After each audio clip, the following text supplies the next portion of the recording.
Manifesting. We can attract things to us. Can we also attract the bad things to us and attract them without knowing it? Well, let's have a look. And let's take for an example maybe Marie Antoinette and the French monarchy and analyze their demise. Let's have a look.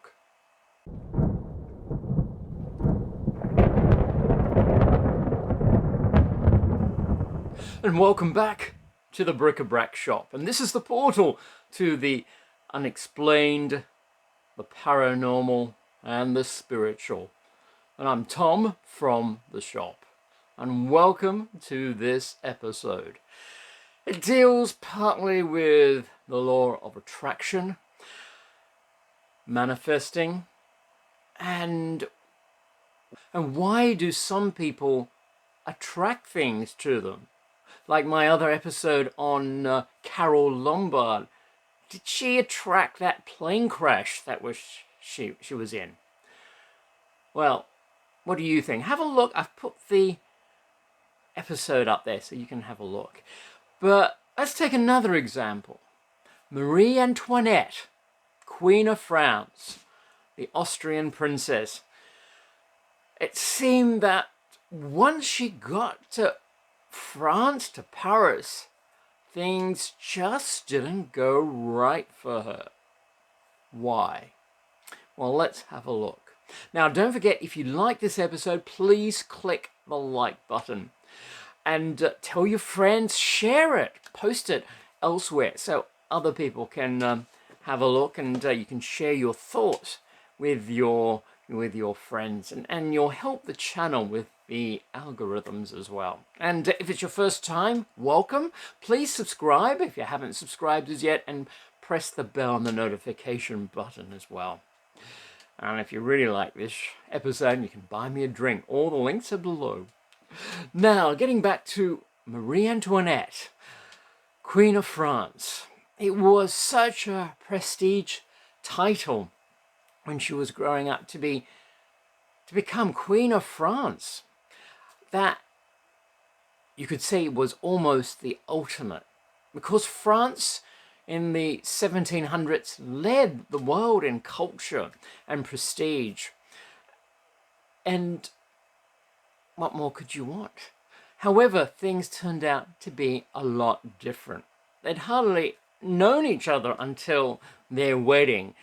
She was 15, he was 16, and ended up being quite disappointing. In fact, they each thought they were spies for each other's countries. And for years, Austria and France has been at war. And basically, the whole marriage was an alliance to combine the two countries together. And it turned out that the court was spying on them. One day, Marie Antoinette opened the door, and there was someone on the other side trying to listen in. So it wasn't the best of marriages, and he was, to be fair, and what you research into the history books, he was actually a good king. A different king, but a good king. He was different from the previous kings, because his father passed away when he was young, and he was brought up by his mother and his aunt. So he ended up having a totally different view on life and the people. In fact, he rather would have been a locksmith than a king. And quite ironically, like years later when he was imprisoned, he probably would have wished he could unlock the doors so he could free himself. So we had all this negativity aimed at her. People were talking, and what made it worse, the court was talking as well. There's Madame du Barry, the official king's mistress. That's another story in itself. But for some reason, she took a dislike to Marie Antoinette, and that ended up like being two camps in Versailles. Those that followed Madame du Barry, and the other that followed Marie Antoinette. And Madame du Barry would send sarcastic notes to Marie Antoinette, like, she hasn't had any children yet. What's going on? Is the king man enough? And those sort of things. And it created quite a toxic environment. Naturally, Marie Antoinette was quite bored with the whole thing. She was young, she was pretty, and she wanted excitement. She was to be the future Queen of France. So she actually would drive to Paris. Apparently, she had the equivalent of a cabriolet, because these are cars today that actually took their names from carriages in the past. So you could say she actually had a sports carriage, and she would drive to Paris, enjoy herself in the entertainment places and the casinos, then return back to Versailles, which was the King's Palace, which is approximately about 12 miles from Paris. She ended up acquiring a bit of a reputation. In fact, her mother, the Queen of Austria, sent an ambassador over to say what was going on. They'd been married for a few years. She was out on the town in Paris, no children, and if she didn't behave like a queen, she'd be sent back to Austria and the marriage would have been annulled. Maybe that would have worked out the best for her in the long run. The king, Louis XV, passed away in 1774. So Louis XVI came to throne. He banished Madame du Barry from the palace, and things seemed to settle down. They had children, and probably when their attention were diverted to the children, it created a different environment for them, made them feel better, and their vibrations probably moved up a bit. And so at first, the whole few years at the court, they were bombarded with negative emotions, negative thoughts. And with this every day, you begin to wonder if it doesn't seep into the subconscious and then start reprogramming your mind to attract more negative things to you. However, they did have a time of peace and prosperity, you could say, and that was in the early 1780s. However, things started to go bad again. Then there was the scandal of the royal portrait. Marie Antoinette in a chemise dress. It was painted by Elizabeth Vigée-Lebrun, who became the royal painter. And this painting was exhibited in the Royal Academy of Painting. However, today when we look at it, we think there's nothing really wrong with this painting. However, when it was revealed at the Academy, it was shock horror. Because back in those days, what Marie Antoinette is wearing and what we look at now today as probably a very simple, pretty sundress, back then it looked like she was in her underwear. Because that was the thing back then. People wore basically underclothes on top of their lavish garments. And so it looked like the Queen was in her lingerie, so to speak. The idea of the fashion was that Marie Antoinette modeled those sort of dresses on what the women were wearing in the Caribbean, because it was always hot in those countries, and in summer it'd be hot as well. And Marie Antoinette didn't really like all the pomp and circumstances and the tradition of the usual court attire. So she wanted something simple and fresh and light, and donned the robe de chemise, which actually became a fashion statement. If you actually look it up in history, quite a lot of women started wearing that look. And it, as historians said, evolved to be the general regency look, or the empire line of the high bust and the straight long dress without any girdles or petticoats. That's what it evolved into. But getting back to that painting, it was thought of disgusting that the Queen should be portrayed like that. And so Elizabeth Vigée-Lebrun had to quickly take it down, and she painted another picture, Marie Antoinette with a rose, and quickly substitute it.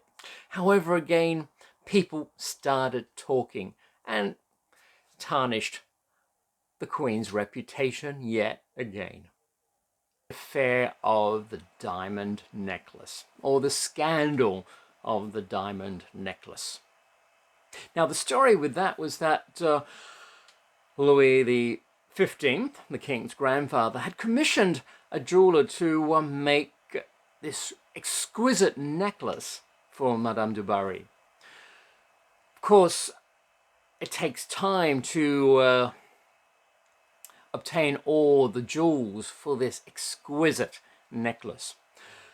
And by the time it was finished, the king had passed away, Madame du Barry was banished, and so he offered it to Marie Antoinette, which she wasn't as frivolous as people had been made out to think, because she actually said at the time, we need more warships than we do need necklaces. So she was quite responsible and competent with the finances. In fact, that necklace was supposed to be worth about 2 million lira back then. A lot of money, especially if you could buy warships with them, with that amount of money. Now, there was a fraudster that came along to impose herself as the Queen. She had a go-between, you could say, that interacted with the jewelers. And they said that because it was such a big amount of money, this necklace, that they wanted to do it quietly and not let everyone know about it. And so they did the exchange, and the necklace was handed over to who they thought was the Queen, or the Queen's representative. Now, the fraudster obviously ran off with the necklace, dismantled the necklace, and sold the jewels. Then the jewelers started saying, where's the money? We need the money. And so they approached the Queen. And truthfully, she had no idea of any of this and denied anything of it. Of course, people didn't believe it. And word got out the Queen was spendthrift and irresponsible to actually pay so much money for a necklace when the people needed the money. And so the Queen's reputation went down again. People were saying all sorts of things with her. Apparently, they found out what the Queen was saying was true, because the fraudster didn't actually imitate the signature correctly. She signed it with the wrong name, because royals in France always signed with their baptized name. And well, that's what gave the whole thing away. And she was caught and prosecuted. In fact, there was a few people involved in it. And the French Revolution, that, in some history books that you research, was actually instigated by their cousin, who they fell out with. As I said, the king was actually a good king now that we research back into history. He was actually going to impose taxes on the aristocracy and the clergy. Of course, it's like all things like this, it's political. The aristocracy, of course, didn't like it, because the aristocracy were asset rich and cash poor. So with the new tax, where were they going to get the money to pay for these taxes? They would have to sell their houses, mansions, palaces. And where would they live? That's the big thing. That was the thing that was scaring a lot of them. And since they came offside with the cousin, the Duke d'Orleans, he actually instigated the revolution by rounding up the peasants and saying that the king was raising taxes and how unjust it was, when he was actually raising taxes to help the people. So the rest is history, so to speak. They stormed the Bastille to release all the political prisoners, which they only found there was 6. And then a few weeks later, they stormed the palace. And they were actually going to shoot the Queen. There was a sniper set up outside the palace because the whole Parisian mob had gone down to Versailles, to the palace, to bring back the royal family. And then they demanded that the Queen come out onto the balcony. And that's when the sniper was going to shoot her. And they didn't expect her to come out on the balcony. And it shocked everybody so much that the sniper forgot to shoot her. So they demanded they be brought back to Paris, where, as they said, for their safety, but it was for their imprisonment. So the whole royal family was taken to Paris to stay in the Louvre, the Parisian palace, so to speak. Now, things just got worse and worse and worse. Now, were they bombarded with such negativity that they attracted more negativity? Because things just went wrong one after the other. And so they arranged for their escape back to Austria. So a carriage was set, the whole plans were set, they had their forged documents, their forged passports, and things just went wrong one after the other. They were supposed to leave in disguise for their great escape. The governess of the 2 children, she was to go as a Russian baroness. The king was to portray himself as a valet, and Marie Antoinette and the king's sister, Madame Elizabeth, were to go as the governess and the nurse. Now, for such a large party, they were supposed to have 2 carriages, but they didn't want to split the royal family. And so there was this huge, conspicuous coach that they had drawn by 6 horses. So in a way, it was quite noticeable. So they had the coach all waiting, and the royal family managed to get their way to the coach. And the idea that Marie Antoinette would leave separately and meet them at the coach, and then they would be on their way. However, the Queen got lost leaving the Louvre, and she wandered around the streets of Paris for 2 hours before she actually found the coach. And then they were on their way, so they were 2 hours late. They had the Swiss guards actually waiting for them at a special meeting point, and that way they would have reinforcements and be protected along their journey. However, the Swiss guards were waiting, and since they were 2 hours late, they actually feared something had happened to them, so they left their meeting place to ride on into Paris to see if everything was all right. However, the royal family took a different route to try to make up time to get to the meeting place, and so they missed the Swiss guards. And when they got to the meeting place, there wasn't anyone there. They were in a dilemma. Should they wait and see if they turn up, or should they continue on their own? So they decided to continue. Now, by this stage, it was quite late. It was quite late at night, and they ended up in a town called Varennes. And that is where they changed their horses, disembarked, and unfortunately, the king was recognized by the postmaster. And that's when the whole royal family were arrested and taken back to Paris. And this time, they were actually imprisoned in the concierge, a formal prison. After the king was beheaded, the Dauphin, the son, was actually separated from the family when the king was executed. And that's where he was brainwashed to testify with incriminating evidence, which was totally false, against Marie Antoinette and Madame Elizabeth, the king's sister. And that led also to their demise.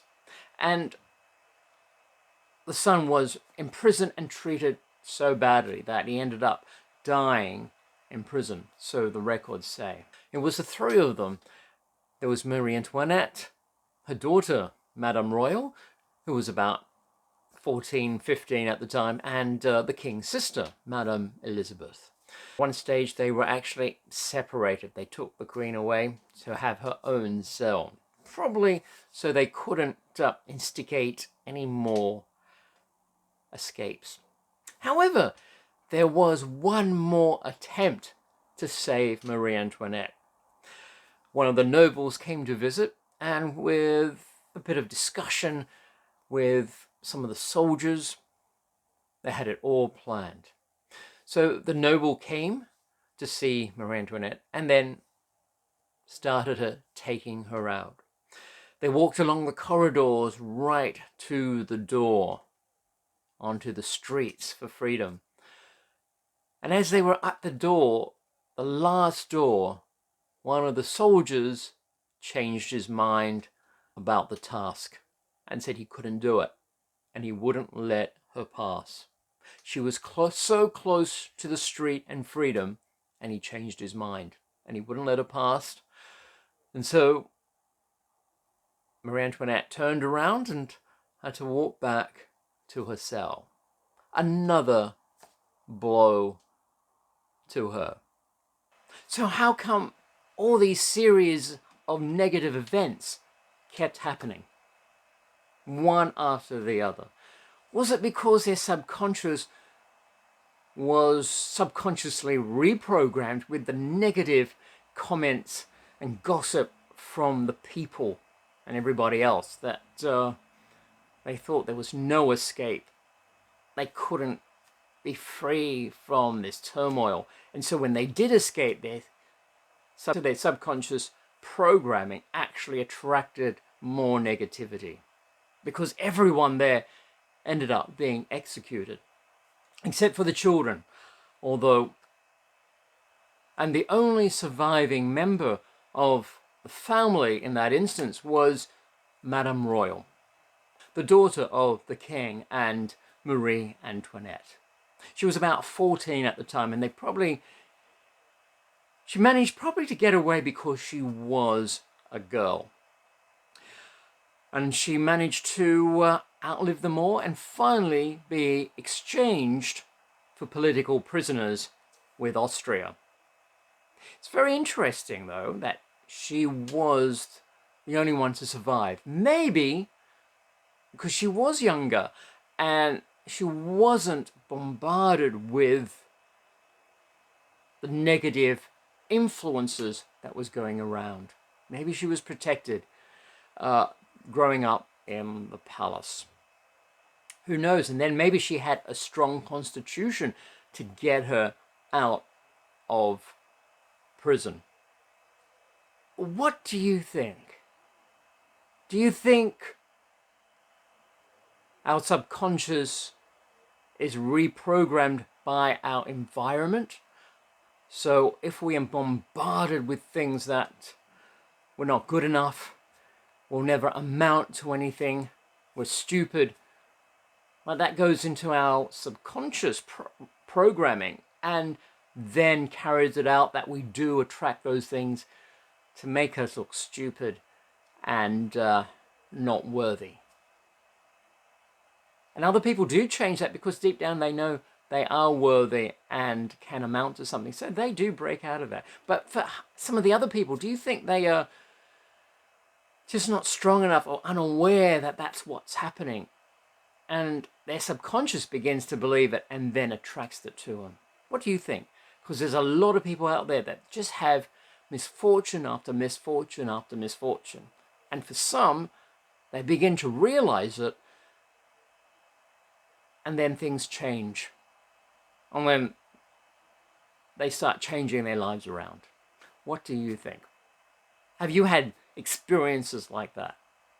Have you, if you've had a negative lifestyle, have you been able to reverse your lifestyle? Well, write down in the comments below and let me know. And tell me what you think. And don't forget, if you've liked this episode, tell your friends, share it. It'll help the algorithms, help the channel. And don't forget to please press the like button there as well. And press the subscribe, and please do subscribe and press the bell and the notification button. And that way you won't miss out when I do release videos. And also you can buy me a drink. Have a look at the other links down there and have a look maybe at our spiritual shop. We're affiliated with the Psychic Tree. They're the UK's #1 spiritual store. Quite reasonably priced, and they have very reasonable worldwide shipping. And your first order, you get 10% off. And have a look at our other links. There's other products there as well, like our book on manifesting, the little book on manifesting. So have a look and see what you think.